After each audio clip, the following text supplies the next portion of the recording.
Lies, lies, and more lies.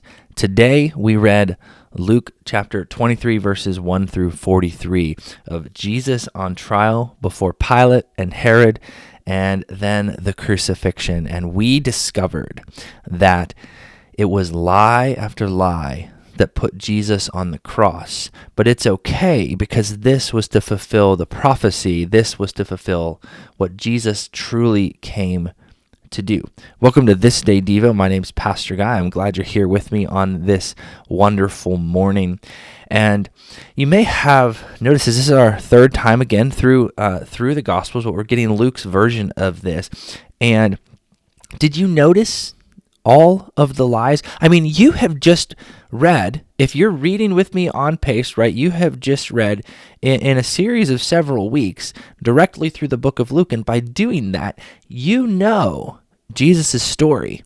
You know how he taught, you know how he lived, you know how he healed, you know the miracles that he performed, you know the testimony that he proclaimed about who he is. You know how the disciples were responding to him. You know how the crowds, how the people of the region were responding to him. You know that just a few days ago, according to the text that we're reading, right, that Jesus rode into the triumphal entry into Jerusalem, and he rode in on a donkey, and he was cheered for. He was welcomed. He was greeted as if he was a king.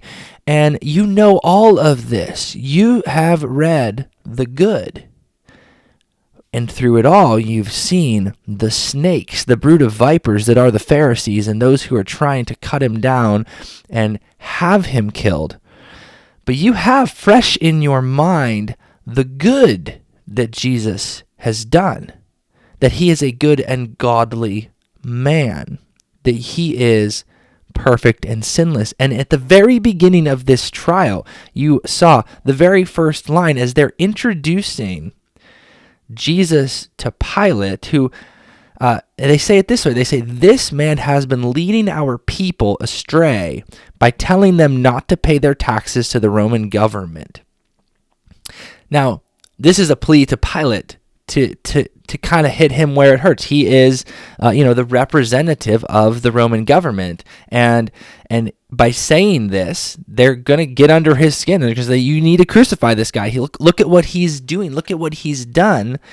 And we know for a fact, because you just read it, that that's not true. In fact, he did just the opposite. He told a people who were oppressed by the Roman government to just give it to them. Just give Caesar what is Caesar's. Don't worry about it. Give Caesar what is Caesar's and give God what is God. So he's done the exact opposite. So we start at the very beginning of this with a bold-faced lie, and we're followed by multiple other lies along the way.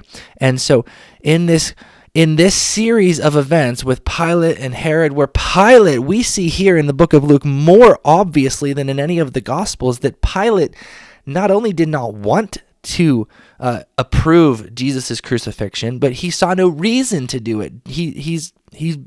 We've talked about this. We've tried him. He's innocent.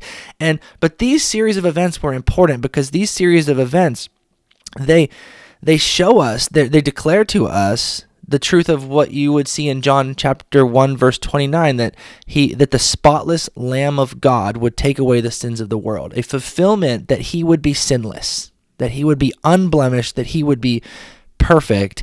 And then, upon the mob rule, and they're asking for, well, you know what, this guy Barabbas, who is a revolutionary, who is causing riots, you know what, give us him instead and let Jesus go in his place. So Jesus goes in the place of Barabbas, who deserved death. He's the one that was guilty. And so this is this story with Jesus is being lied about and taking the place of Barabbas. This is like a microcosm of the story of the gospel. This is the gospel. This is Jesus dying as a substitute on the cross for us. This is him taking his sins upon himself and giving his life and his righteousness for us. So this is the gospel. It's as if Jesus is saying, right? This is Jesus saying, it's my life for your life. It's my purity for your sin. Will you take it? Will you take it? There's no other way. I'm laying it down for you. Jesus is perfect. He is sinless, and he lays his life down for us.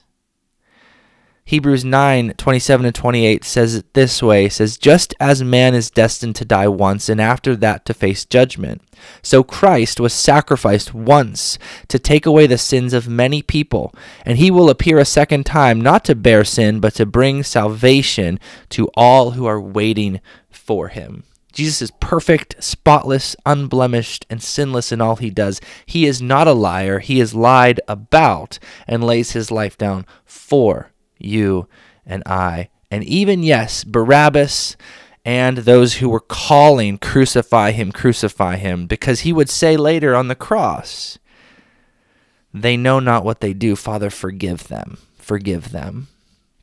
So today I learned this about Jesus, and on this day I will this. What did you learn about Jesus today? What did you learn about the story of Christ that will strengthen and deepen your walk with him? How do you answer that question for yourself personally on this day? Thanks for joining me today on This Day Devo, and we'll finishing up Luke here just in a couple days, and we're jumping into the book of John, and that's going to be fun as well.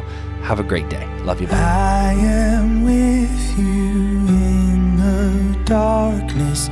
I will be your light. Every word sent down from heaven as the power of Christ.